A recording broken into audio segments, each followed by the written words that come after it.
So kanina nga po mga idol sa naganap na laban na yan kanina sa Las Vegas, Nevada.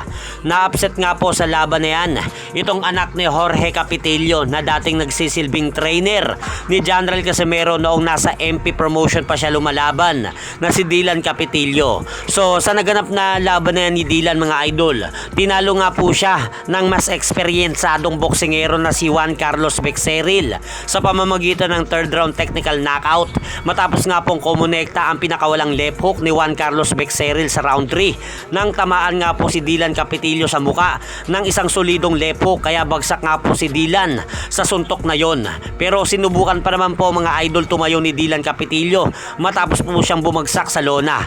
Pero napansin po ng referee na hindi na ayos ang balanse ni Dylan Capitillo, kaya naisip nga po ng referee mga idol na wala na rin pong saysay kung ipagpapatuloy pa ang laban. Kaya dito na rin po inihinto ng referee ang laban. Kaya nakuha nga po ni Juan Carlos Bexeril ang panalo kanina sa Las Vegas, Nevada via third round technical knockout. At umabante na rin po ang malinis na kartada ni Juan Carlos Bexeril sa 3-0 with 2 knockout. Habang nakatikim naman si Dylan Capitillo mga idol ng kanyang kauna-unahang talo sa kanyang buong professional boxing career. Samantalang puspusa naman po ngayon mga idol ang pag-iensayo ni former undisputed World Super Middleweight Champion Saul Canelo Alvarez para sa darating na laban ito kay WBC World Super Middleweight Champion Christian M. Billy na magaganap po sa darating na buwan na Oktubre.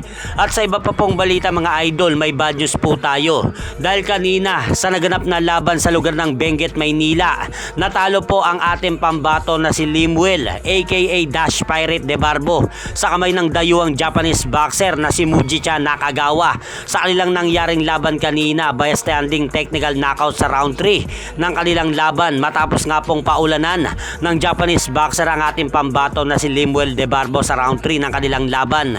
Kaya agad nga pong inawat na ng referee ang laban bago pa tuluyang mabugbog si Limuel de Barbo sa kamay ng Japanese boxer. Kaya nakuha nga po ni Mujicha Nakagawa ang panalo kanina sa lugar ng Maynila mga idol via technical knockout sa round 3 at umabante na ang kartada ng Hapon sa 33 wins 11 losses with 21 knockout. Habang nakatikim naman po si Limuel Dash Pirate de Barbo mga idol ng kanyang kauna-unahang talo sa kanyang buong professional boxing career.